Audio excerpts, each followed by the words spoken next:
Hi friends, welcome to Situs Biology. Today our topic is about free living nitrogen fixing bacteria. This is the first type of the biofertilizers. Let's see what is meant by nitrogen fixing, free living nitrogen fixing bacteria. These are the bacteria which are living freely in the soil without any support, and in the soil they are performing the nitrogen fixation. Some of the bacteria are the saprophytic, means they are living in the organic matter. What are the examples of these free living nitrogen fixing bacteria? Means Azotobacter, Azospirillum, Bacillus polymixa and the Clostridium. Many of the bacteria are also under the free living nitrogen fixing bacteria. All these bacteria are performing the nitrogen fixing in the soil for providing the nutrients to the plant. They all are free living bacteria. Let's see with the first one, Azotobacter. Actually, this is a free living nitrogen fixing bacteria. Azotobacter belongs to the family Azotobacteriaceae.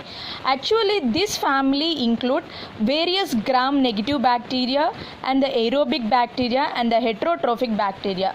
Aerobic means these are the bacteria which live only in the presence of oxygen, and the heterotrophic bacteria, and the bacteria under these Azotobacteriaceae family are catalase positive, and these are free living diazotrophic bacteria. This is about the normal introduction of the Azotobacter.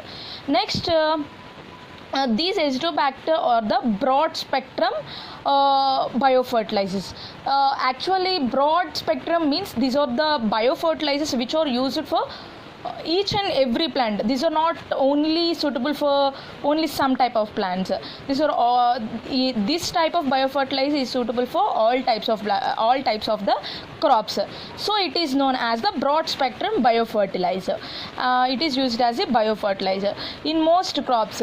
Almost all the crops are using this type of biofertilizers during the cultivation time. Means when the seeds are cultivating in the soil, in that time this type of Azotobacter biofertilizers are using. The first species of this Azotobacter is the Azotobacter crococcum. It was first isolated from the soil. From the soil, the species of the Azotobacter was isolated in the area Holland, and in the year 1910 by the scientist Bajornik. He was a scientist first discovered or isolated the Azotobacter crococcum species from the soil in the Holland in the year 1910. Actually, by the usage of this Azotobacter as a biofertilizers to the crops, it increased the yields for about 10 to 35%. Which crops mainly this Azotobacter is used as a biofertilizer? Means cereal crops, millets crops, vegetables, fruits, fibers, oil producing crops. All the crops are mainly using this Azotobacter as a biofertilizer. What are the other species of this Azotobacter? Are Azotobacter vinylandi, Azotobacter nigricans, Azotobacter paspali, Azotobacter armenicus, Azotobacter salinesteris. These are the other species of the Azotobacter. Azotobacter are much abundant in the rhizosphere part of the plant. Means this is the roots of the plant. Surrounding this root surface is known as a rhizosphere. This Azotobacter is most abundantly work in this area, rhizosphere part of the plants, other than the surrounding parts of the soil. This is the main one. This I already said that Azotobacter crococcus is the first species isolated from the soil. In most of the soils, most commonly found Azotobacter is the first species, means Azotobacter crococcus. And let's see what are the identifying characters of the genus Azotobacter. Means in the soil many bacteria are present, right? In those bacteria, how we identify this Azotobacter? Means some identification characters are there. Let's see. These Azotobacter Helicobacter genus are large ovoid cells of about 1.5 to 2.0 micrometer in diameter. It may lead to about 2.0 micrometer also.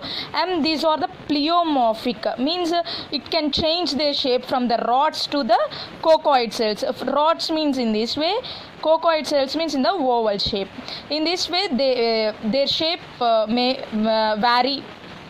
That's why it is known as a pleomorphic. And next, all the species of the genus forms means Estobacter species all form the cyst forms. And all the Estobacter species are containing the peritrichous phasella, means they are motile. And some of the species of the Estobacter are also non-motile, means they are not containing any flagella over the body surface. And these are aerobic. We already seen that these are strict aerobes that are only survive under the oxygen presence conditions.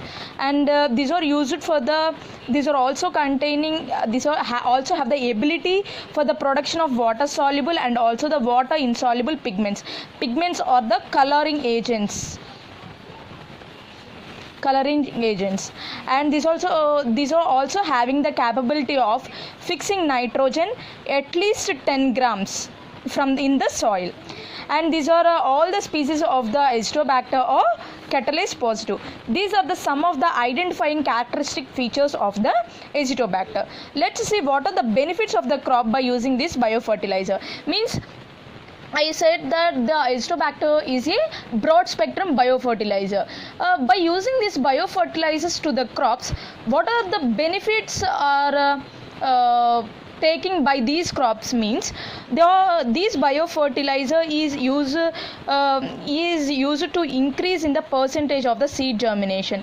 Means it is increasing the seed germination, and it is also used to increase the root and shoot length of the crop, and it is also used to improve the nitrogen nutrition, and it also used to reduce the disease incidence. Means it is going to reduce the pathogenic microorganisms to come towards these crops and causing infection to the plant. It is restricting that pathogenic bacteria or organism come towards this crop. And it is also used to increase the grain yield, and it is also used to improve the post harvest seed quality in terms of germination process. And these are also used to synthesize some biologically active substances, means phytohormones such as auxins. We all know that the auxins are the growth promoting hormones in the plants, right? And these substances are released by these biofertilizers. With the help of those substances, the crops are going to increase their yield and going to increase their growth. Let's see what is the mode of action of this biofertilizer. Actually, the mode of action and their mechanism is split into two types. This biofertilizer is acting as in the direct mechanism as in the indirect mechanism. Let's see first with the direct mechanism. It is used of the plant growth. It is used to increase the plant growth. In which way it is used to increase the plant growth? Means biologically nitrogen fixation.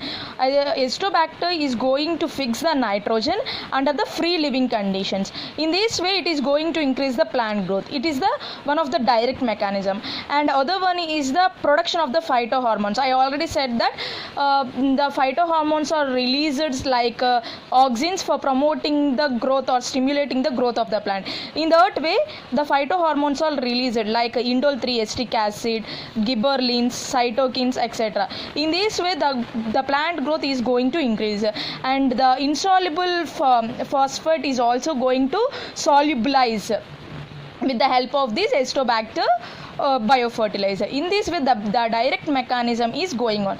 Next go to the indirect mechanism of the Estobacter. It is used for the inhibition or the restriction of the pathogenic bacteria for affecting the plants. In which way it is going to restricting those pathogenic bacteria? Means it is going to produce the siderophores. These siderophores act against those pathogenic bacteria and let them to kill. and these are going to produce antifungal substances. Means by releasing these antifungal substances, these are fighting against the fungal pathogens, and it is used to induce the defense enzymes. In this way, the indirect mechanism is moving on. These are the main parts and main in brief in detailed information about the Azotobacter. In the next video, I am going to give the detailed information about the Azospirillum. I think you like this video. Please do subscribe and do share. Thank you so much.